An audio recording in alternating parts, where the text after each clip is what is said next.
आज 15 साल के दो हैकर्स की स्टोरी जो मैं आपको सुनाने जा रहा हूँ ना, वो किसी भी हॉलीवुड थ्रिलर से कम नहीं है। 15 साल के दो बच्चे हैं, अपने बेडरूम में रहते हैं जनरली, उनके पास बस एक इंटरनेट कनेक्शन है और उन्होंने दुनिया की सबसे पावरफुल इंटेलिजेंस एजेंसी CIA को उसके घुटनों पे ला दिया था। यूएस की इंटेलिजेंस एजेंसी के साथ वो काम इन लोगों ने किया कि आप और हम, मतलब कोई हैकर भी सोच नहीं सकता। ये बात है साल 2015 की। अक्टूबर का महीना था, उस वक्त यूएस में हल्की ठंड थी।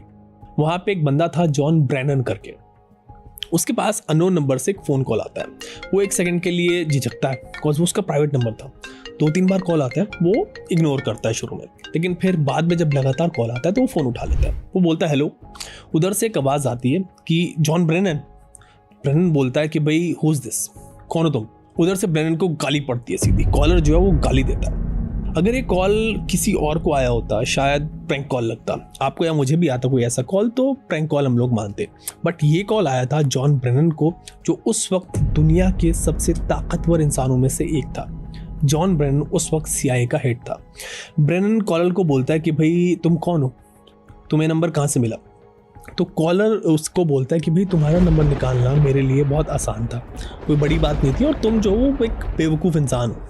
ब्रेनन बोलता है कि कॉल क्यों किया है, क्या चाहिए तुम्हें। सो कॉलर कहता है कि मुझे कुछ नहीं चाहिए, मेरे पास तुम्हारे अगेंस्ट ऑलरेडी सब कुछ है, सारी डिटेल्स है। सो ब्रेनन उसको बोलता है कि भाई क्या तुम्हें पैसे चाहिए, कितने पैसे चाहिए ये बताओ। ब्रेनन ने ये इसलिए बोला कि भाई उसको लगा कि कोई सरफेरा होगा, पैसे के नाम से उनके बात करेगा एंड फिर उसे पकड़ लेंगे।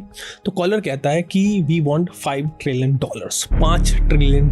मतलब कितने होते हैं आप ये समझो कि इंडिया की जो GDP है ना, वो अभी भी $5 ट्रिलियन नहीं है। इंडियन करेंसी में ये होगा 440 लाख करोड़। मतलब इतना पैसा मांगा था ब्रेनन से उसने। आगे चल के US गवर्नमेंट इस कॉल को एक बहुत बड़ी साजिश मानेगी। आइडेंटिटी थेफ्ट, गवर्नमेंट ऑफिशियल्स को परेशान करना, अमेरिका की सीक्रेट सर्विसेज में सेंध मारना और टेररिज्म एंगल भी इसमें आएगा। और एक कॉल करने वाले को बहुत भारी कीमत चुकानी पड़ेगी। बट अभी के लिए उसी कॉल पे चलते हैं वापस। सो ब्रेनन उस बंदे से पूछता है कि तुम ये क्यों कर रहे हो, मुझे क्या है। सो जवाब आता है कि हम चाहते हैं, वो कॉलर बोलता है कि मैं चाहता हूं कि तुम मिडिल ईस्ट पर बॉम्बिंग करना बंद कर दो। और फिर उसके बाद वो कॉल कट जाती है। 2015 में ना US सीरिया में बहुत ज़्यादा इन्वॉल्व था। तब ओबामा प्रेसिडेंट थे, ओबामा एडमिनिस्ट्रेशन था, पूरे मिडिल ईस्ट में US इन्वॉल्व था उस वक्त में। ये कॉल उससे रिलेटेड था और जिसने कॉल किया था वो एक 15 साल का लड़का था। अपने कमरे में बैठा था, फ़ोन अभी भी उसके हाथ में ही था। उसे यकीन नहीं हो रहा था कि उसने अभी क्या कर दिया है, कितना बड़ा काम वो जस्ट करके हटा। वो खुद को क्राका बुलाता था और नशे का आदी भी था। असल में इस वक्त भी जब वो कॉल कर रहा था वो नशे में था। क्रैकास विद एटीट्यूड यानी CWA नाम का एक हैकर्स का ग्रुप था, ये उसका लीडर भी था। 15 साल का लड़का हैकर्स के ग्रुप का लीडर था। उसने और उसके ग्रुप मेंबर्स ने US सिक्योरिटी सिस्टम को दहशत में डाल दिया था, पूरी तरह से हिला के रखा हुआ था। उन्होंने पुलिस ऑफिसर्स, FBI एजेंट्स और US जस्टिस डिपार्टमेंट के ऑफिशियल्स के पर्सनल डिटेल्स निकाल रखे थे, उनके पास थे। उनके ईमेल्स इनके पास थे, उनके प्राइवेट चैट्स, उनका हर लीगल और इलीगल काम तक सब इनके पास था। ये इतना आगे तक चले गए थे कि इन्होंने ये टॉप सीक्रेट डॉक्यूमेंट सीधा जूलियन असांज तक पहुंचाए थे, विकीलीक्स के फाउंडर। मतलब इतना आगे तक ये पहुंचे थे। फिर जूलियन असांज ने इन डॉक्यूमेंट्स को पब्लिश किया था बाद में। हैकर्स का जो सबसे पॉपुलर ग्रुप है ना, एनोनिमस, आप जानते होंगे, जोकर वाला फोटो ये लोग लगाते हैं, बहुत पुराना है। उनके बारे में जो आता है कि कुछ बड़े काम एनोनिमस ने किए थे, वो काम एक्चुअली में इस ग्रुप ने किए थे, इस 15 साल के बच्चे ने करवाए थे। इतना आगे चला गया था ये। पर ये ऐसा क्यों कर रहा था और ये कर कैसे पाया था।